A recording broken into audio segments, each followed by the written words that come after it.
Buenas tardes. Pues continuamos con las actividades del día de hoy. Toca el turno de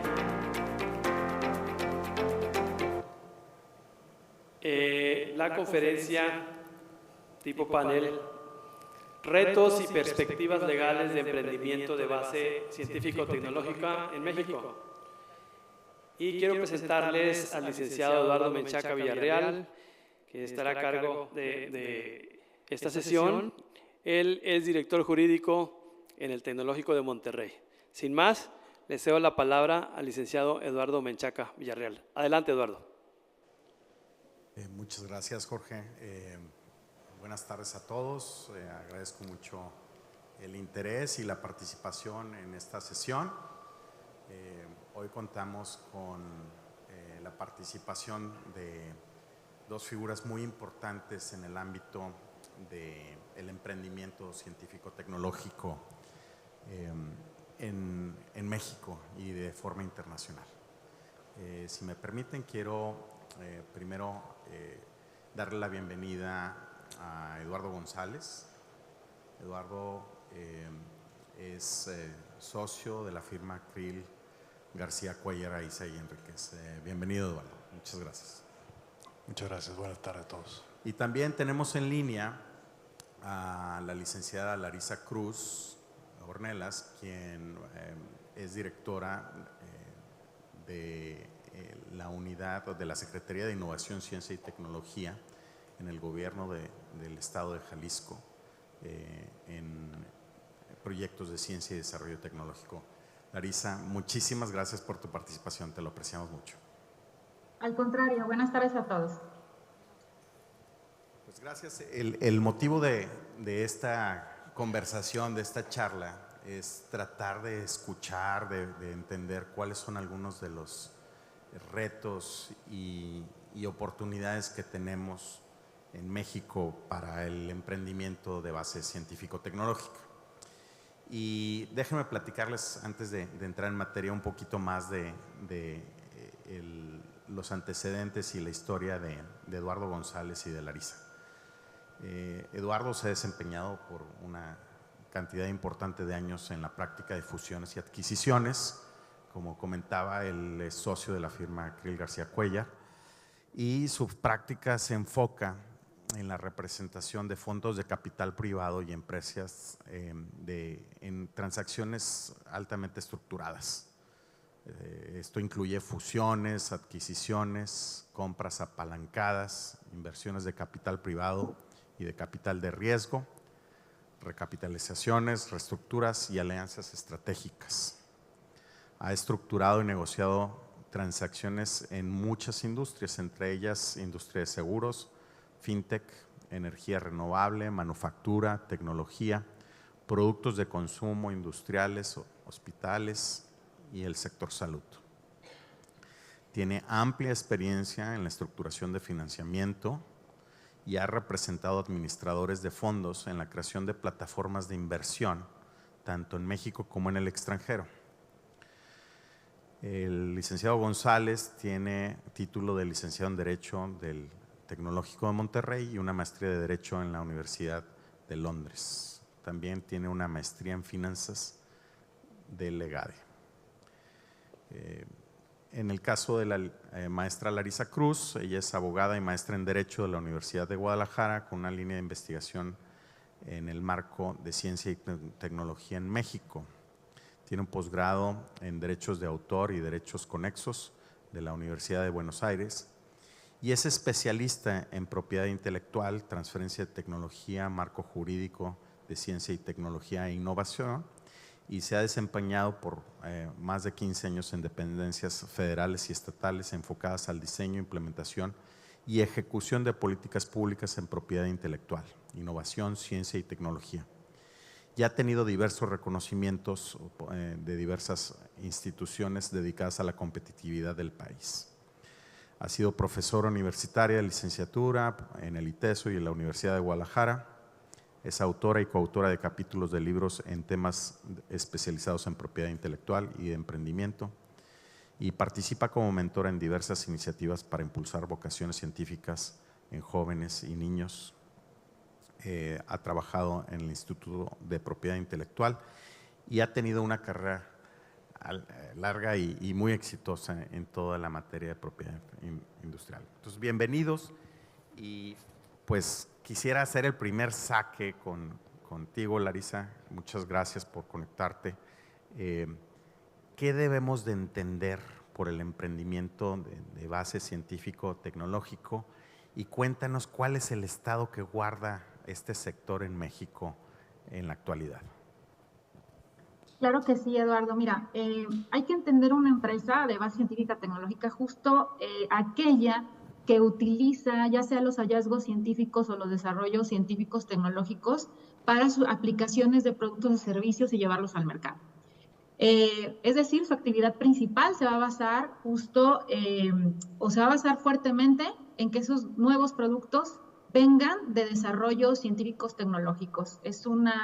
Suena fácil, pero es una de las cosas más complejas que hay, justo por la maduración. Ya hablaremos de eso, creo yo, más adelante.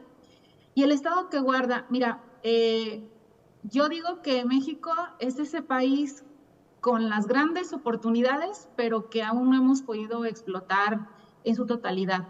México no tiene las suficientes empresas de base científica tecnológica, mejor conocidas como ABTs, también es una forma corta de decirlo.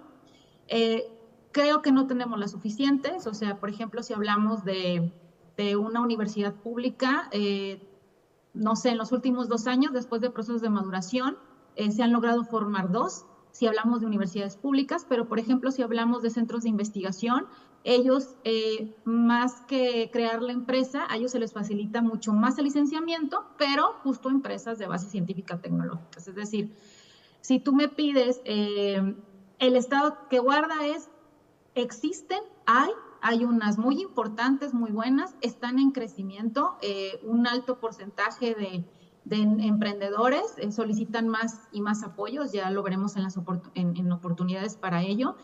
Yo te diría que en los últimos 4 años hemos acrecentado en solicitudes de apoyo para este tipo de empresas en un 30%, pero aún así me parecen bajas, por ejemplo, para el número de desarrollos o de patentes que generan las universidades. Entonces, pues brevemente es lo que te puedo comentar. Gracias, Eduardo. ¿Qué opinas? ¿Cuál es el estatus del sector hoy en México? A ver, es un sector que durante años ha ido en crecimiento. Podemos decir que en Latinoamérica somos el segundo país después de Brasil.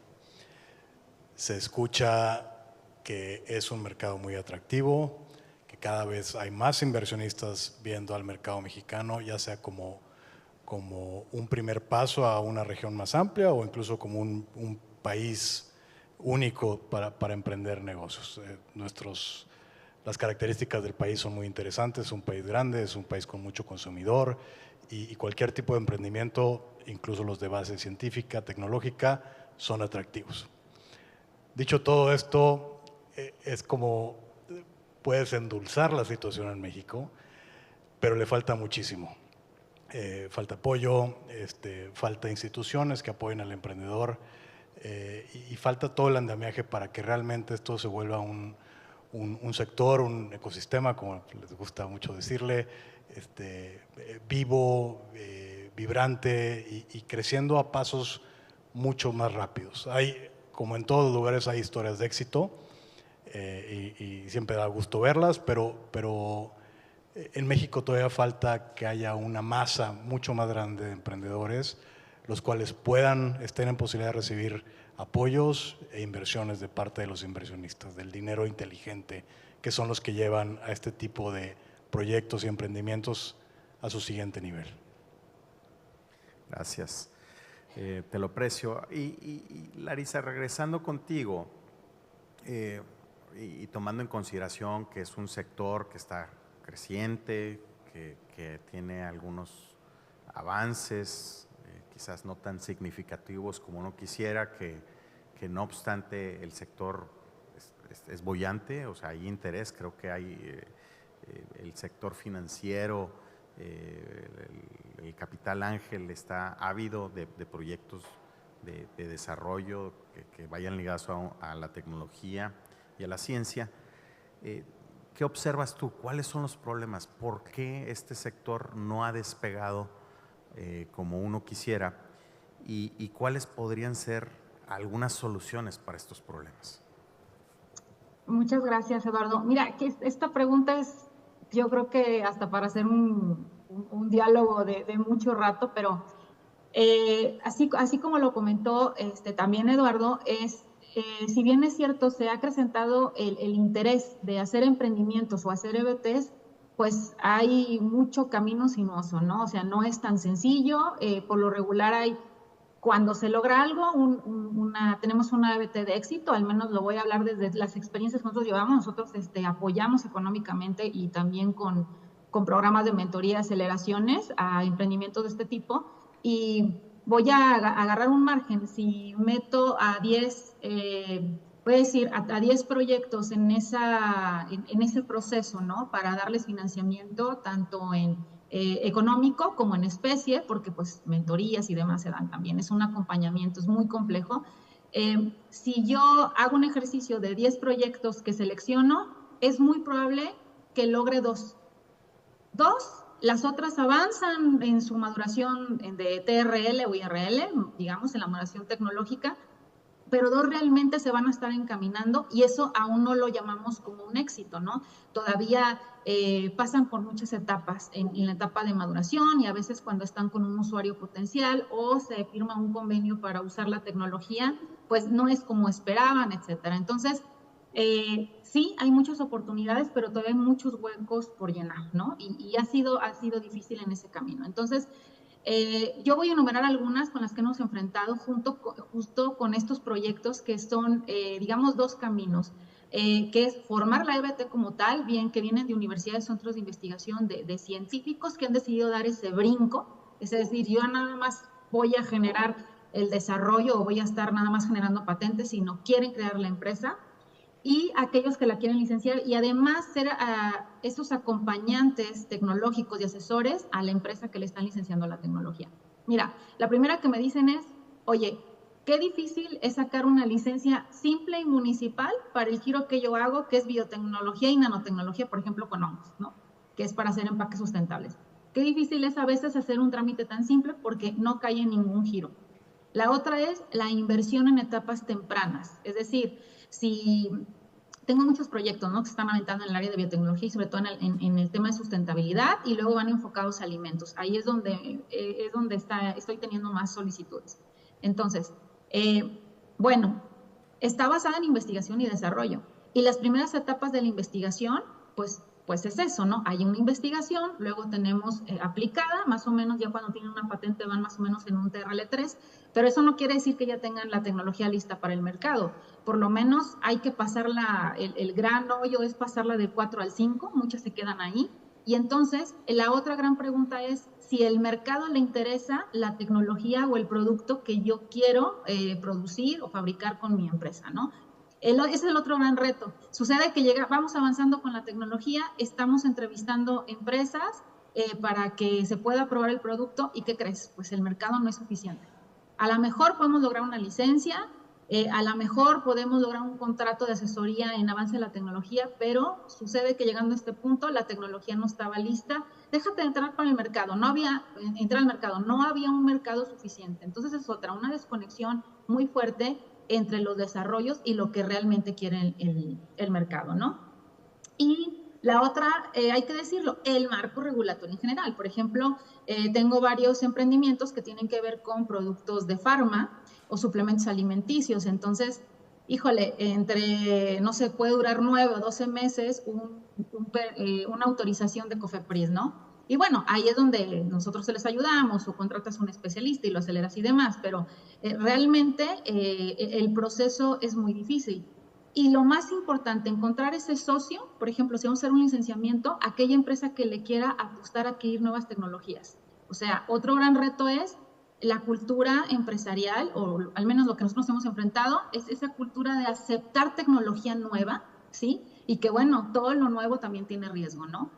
Habría muchos más, pero te quería decir esas muy puntuales con las que la mayoría nos hemos enfrentado en su momento y tiene mucho que ver con decidir si la tecnología que yo voy a hacer es push o pull, ¿no? Es decir, aquella que me demanda el mercado o aquella que a mí se me ocurrió y estoy intentando buscar un mercado, ¿no? O sea, escuchándote, Larisa, y viendo toda esta burocracia regulatoria que nos de alguna forma impide o es un detractor del crecimiento del sector, pues tenemos todavía algunos que lo han hecho y lo han hecho con éxito. ¿Qué soluciones aplicaron? ¿Cómo lo hicieron? ¿Cómo tuvieron la capacidad de remontar toda esta adversidad? Claro, mira, voy a decirlo, no hay como aliarse de los mejores. Es decir, oye, si yo tengo un problema regulatorio, no sé cómo se hace, no voy a aprender a hacerlo, yo me dedico a hacer desarrollo tecnológico o yo estoy enfocado en búsqueda del mercado, pues una solución, lo que nos ha funcionado es buscar empresas que ya traen toda esa experiencia de solicitar los permisos y que estén dispuestos a apostar a la tecnología a cambio de una regalía o por un porcentaje de la empresa, hay que decirlo como es. Porque pues también los gastos son fuertes, entonces nos ha funcionado mucho, sobre todo para el tema de suplementos alimenticios o en el área de farma, es aliar a los científicos y a los emprendedores, que son como un equipo, ¿no?, que está trabajando, aliarlo con alguna empresa que esté dispuesto a tomar el riesgo con esa tecnología, que ya sabe cuáles son, hay que decirlo, el camino sinuoso y empedrado, porque ellos también lo sufren, pero ya se la saben, ¿no? Digamos que ya tienen más experiencia en pasar por ello y esas alianzas nos ha facilitado muchísimo, muchísimo que un producto voy a decir un caso real de un producto que acabamos de lanzar con un programa el año pasado, de la protección de la tecnología, es decir, de detectar que había una invención, generar la patente, pasarla a un PCT, o sea, vía internacional, a ya venderlo en Amazon, porque ya se puede comprar en Amazon. Duramos 3 años.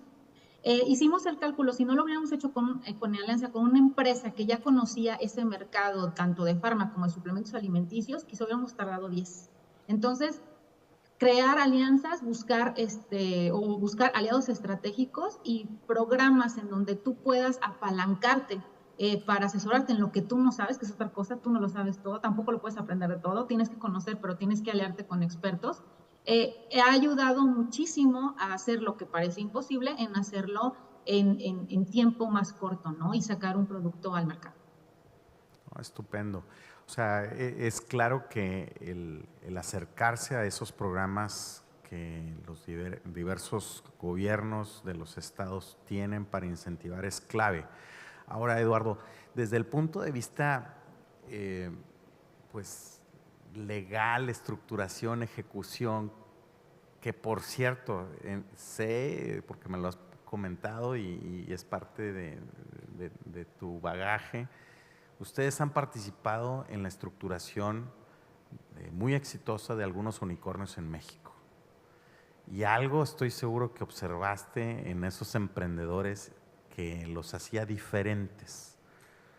Cuéntanos un poco qué es lo que observaste, qué le dirías a los otros unicornios que están a punto de salir allá afuera que tienen que hacer para poder remontar todos estos problemas que nos comentó Larisa y los otros que tú observes. Claro, yo creo que uno muy importante es, uno ya lo mencionó Larisa, es encontrar al aliado o al socio indicado.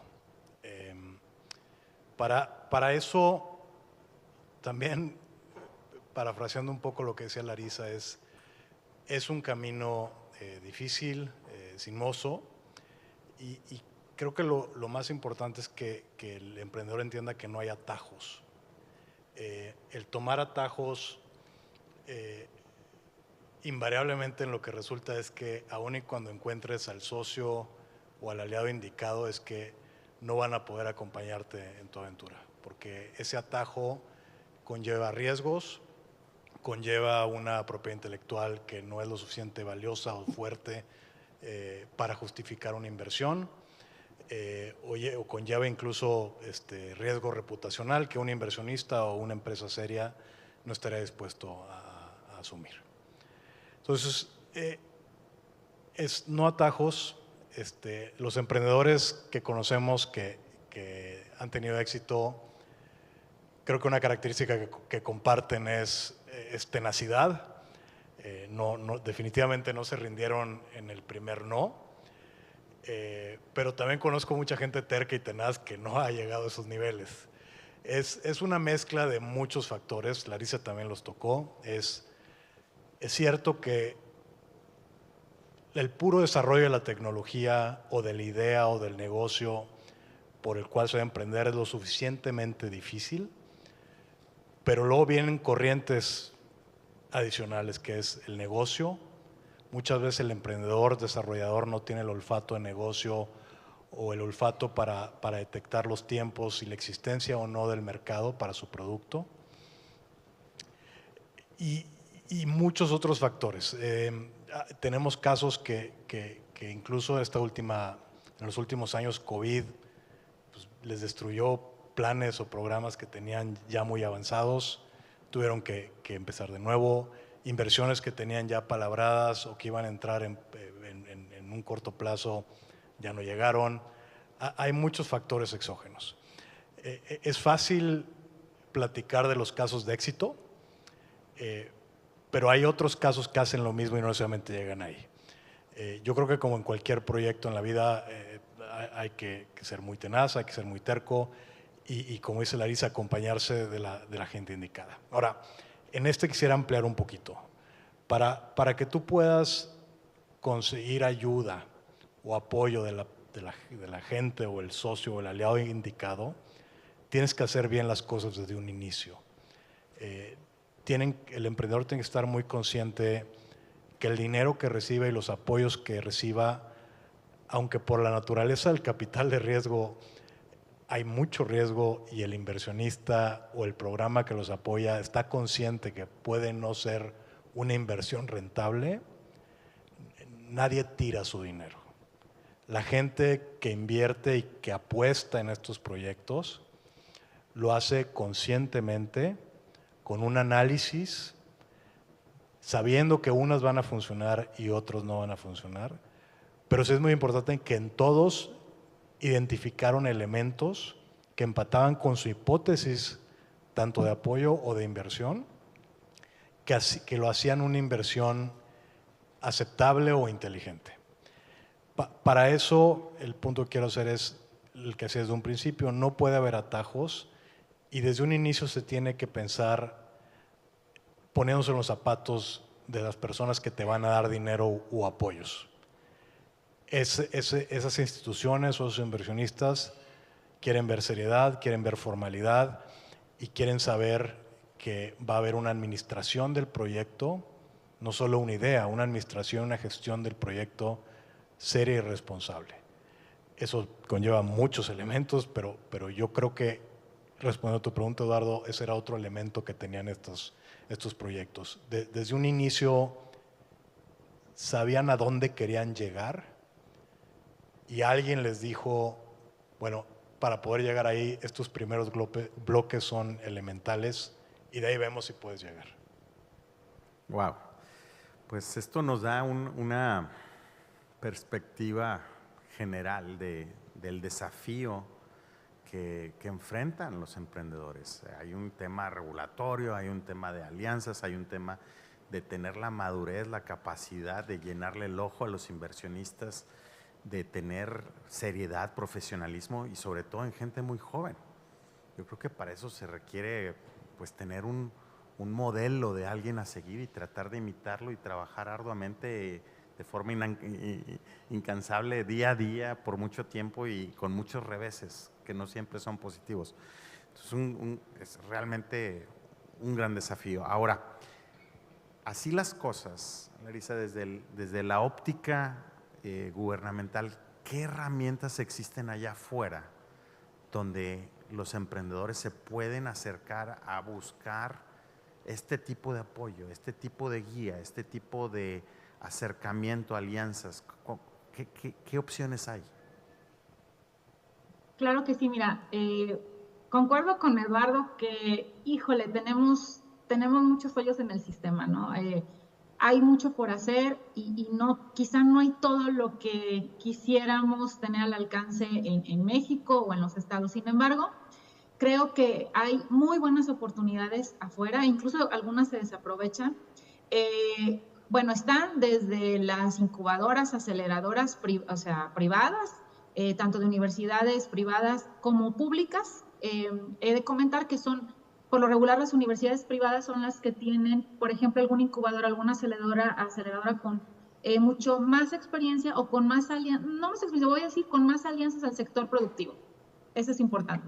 Porque las universidades públicas también tienen incubadoras o aceleradoras o con alianzas, pero les cuesta mucho, y lo tengo que decir, ellos lo reconocen, les cuesta mucho trabajo estas alianzas con el sector productivo, pero ahí están y pueden pedir ayuda. No, por lo general, las que están en universidades públicas no tienen costo, las que están en universidades privadas pueden o no tener, de acuerdo a los programas. Eso es como lo básico, ¿no?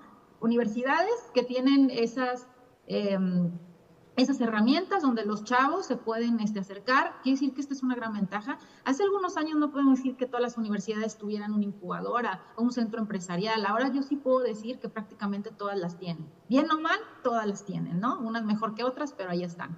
Eso yéndonos a lo básico, pero también hay programas privados que también tienen plataformas y aplicaciones que ofertan para hacer, donde publican retos de empresas, para que los chavos que pudieran presentar sus soluciones también lo hagan por esa vía. Y luego están, voy a decir, las herramientas gubernamentales. Yo voy a hablar del caso de Jalisco. Digamos que tenemos dos vertientes, unas que salen de la Dirección de Innovación Empresarial, que lo hacen a través de los REDIs, que son como centros de capacitación y difusión de la cultura de innovación y emprendimiento, donde puedes asistir desde un taller tan básico como Canvas que te interesa, hasta que puede haber unos más complejos, seriados, de cómo hacer un modelo de negocio, cómo establecer una estrategia de marketing en redes sociales, desde ese punto de vista. O está el otro brazo, que es donde está tu servidora, que es la Dirección General de Ciencia y Desarrollo Tecnológico, donde tenemos programas ya más formales, es decir, no es que solo acudas y vayas aprendiendo cosas, sino tú ya te recibo el proyecto, es decir, tú presentas tu proyecto en dos vías. Tenemos unos de etapas muy tempranas que les llamamos modalidad A. Es casi, por lo menos que tengan la solicitud de patente, pero tienen que venir con un plan de trabajo, al menos haber identificado el mercado. Y tengo otra modalidad ya para aquellos que van más avanzados, es decir, que van con un TRL ya arriba del 5, es decir, ya no es nivel laboratorio ni con una patente, sino que ya han hecho las pruebas de la tecnología en más allá de entornos relevantes. Incluso algunos tienen alianzas con alguna empresa. Entonces, este tipo de programas ya más formales, hay financiamiento en efectivos, es decir, damos dinero para que haya avance en ese producto, para que pueda orientarse un producto comercial. O sea, esa tecnología ya está hecha, pero luego viene todo ese trabajo que es largo, no hay atajos. Bien lo dijo y correctamente Eduardo, sino tenemos que hacer ese trabajo de maduración de la tecnología, pero también del IRL, es decir, no solo la tecnología en sí misma, sino que se pueda, al final de cuentas, aplicar en un producto o un servicio, ¿no? Y poderlo aventar al mercado. Y bueno, esos programas más formales, la gente puede aplicar, se puede tener ese financiamiento en económico, pero es bien importante el acompañamiento en especie, porque a mí me ha tocado proyectos donde chavos, bueno, al parecer traen todo, digamos, en la teoría, en la formalidad, pero la verdad es que ellos con el financiamiento solos no pueden. Entonces, hemos pensado en que deben tener esta dualidad. Entonces, existe esa oportunidad. El programa se llama De la Ciencia al Mercado y justo busca equipos, pueden ser ya empresas, incluso personas físicas con equipos que puedan entrar con un proyecto de base científica tecnológica, ya sea para crear la EBT o hacer licenciamientos y acompañar a otra empresa, ¿no? Que es como el caso que te platicaba. Y también hay programas de propiedad intelectual en donde prácticamente se le paga todo a los inventores.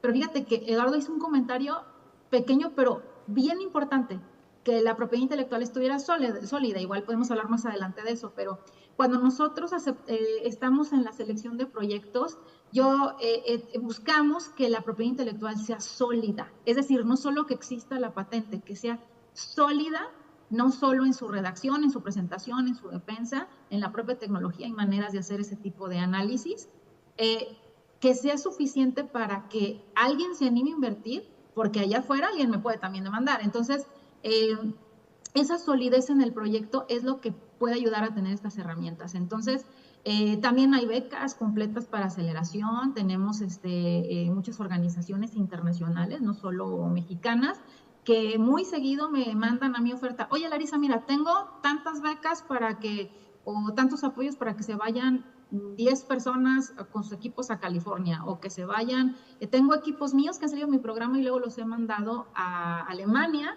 a un programa más maduro, pero es porque ya vienen con este apoyo, ¿no? Entonces, oportunidades sí existen, hay que buscarlas, nadie nos va a ir a tocar la puerta y si te ofrece algo, ahí están, hay que buscarlas. No todos los estados ofrecen este tipo de programas, pero si no está en tu estado de la República, sí hay muchos programas internacionales que reciben proyectos de mexicanos. Entonces, yo te diría que sí hay programas desde que inicias de Capital Semilla hasta unos ya más avanzados donde tienes la tecnología y pueden invertir en ella, ¿no? Ya depende de la etapa en que estés. Gracias, Larisa. Bueno, pues el tecnológico ofrece programas como el MIT REAP, Venture Café, programas de aceleración que buscan fortalecer y complementar estos programas gubernamentales. Para cerrar, Eduardo, si nos ayudas a platicarnos un poco de lo que hace CRIL, buscando empujar emprendimiento como una herramienta para que estos emprendedores puedan acercarse a una firma de primer nivel en México y buscar acelerarlos y buscar que tengan éxito. Cuéntanos un poco de lo que hacen ustedes. Sí, claro, y no es muy diferente a lo que ya les comentaba Larisa. Lo que hacemos nosotros, tenemos un programa que se llama CRIL Emprende. Lo que tratamos de convertirnos es en uno de los múltiples aliados que le pueden ser útil al emprendedor, y es acompañarlos desde un inicio con asesoría legal que los prepara para un futuro cercano, mediano, idealmente, para recibir inversiones de instituciones que nosotros conocemos muy bien, porque llegamos nosotros a este ecosistema por ese camino, apoyando a los fondos grandes, a SoftBank, a General Atlantic, a Tiger, invirtiendo en ese tipo de emprendimientos, ya sean mexicanos o latinoamericanos. Y sabemos qué es lo que buscan. Uno lo acaba de reiterar Larisa, que es propiedad intelectual sólida. El valor de muchos emprendimientos está ahí. Al fundador y al emprendedor le encanta decir que él es el activo más valioso de la empresa, pero la propiedad intelectual es mucho más importante en la mayoría de los casos. Como decía, lo que tratamos es acompañarlos, asesorarlos, no es ciencia oculta. A los atajos a los que yo me refería, no es que tomar el atajo te represente un ahorro significativo en tu inversión de tiempo y de dinero, y sí te puede redituar muchos más beneficios al mediano y largo plazo. Corregir el camino después de haber tomado un atajo es mucho más difícil. Eso se los puedo decir por mucha experiencia que tenemos.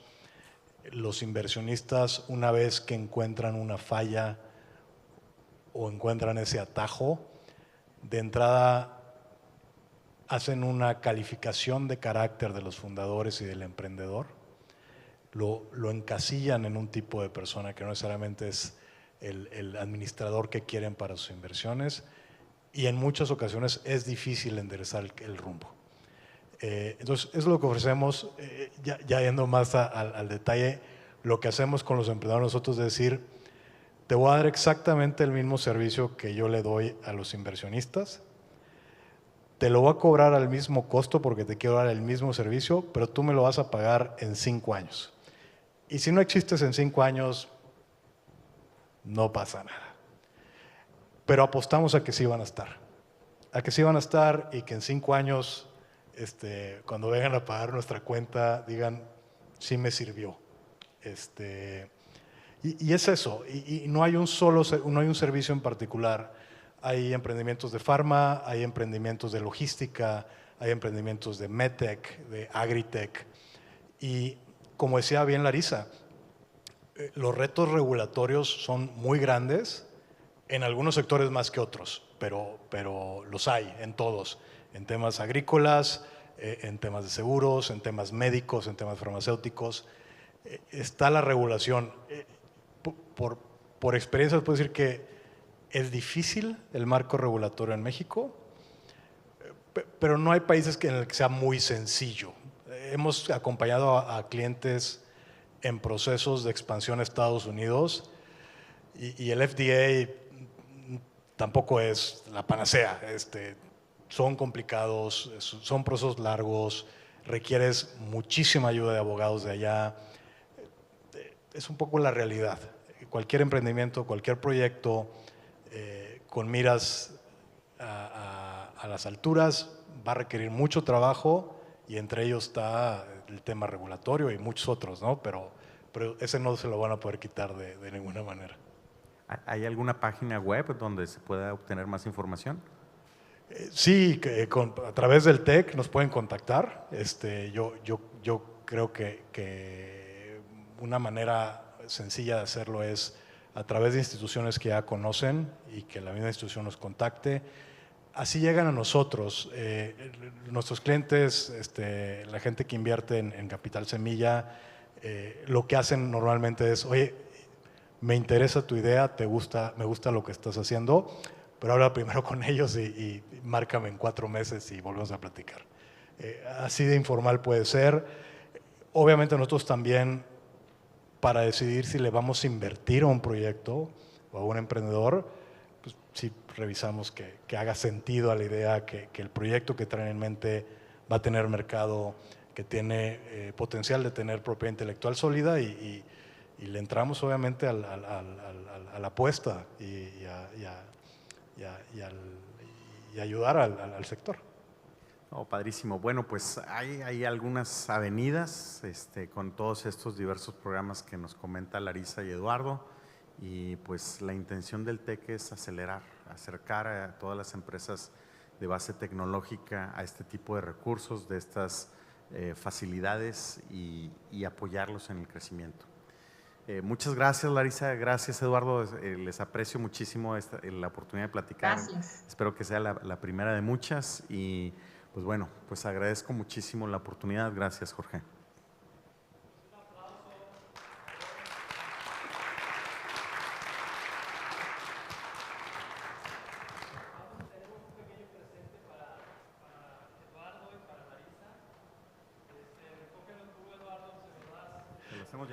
Se lo hacemos llegar a Larisa. Gracias. Sí, gracias. Vente, Eduardo, vamos a la foto. ¿Dónde me pongo?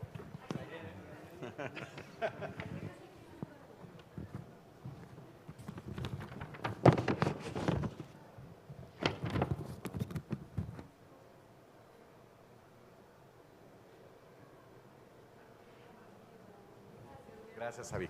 Gracias, Larisa. Buenas tardes. Hasta Gracias, luego. Larisa. Bye.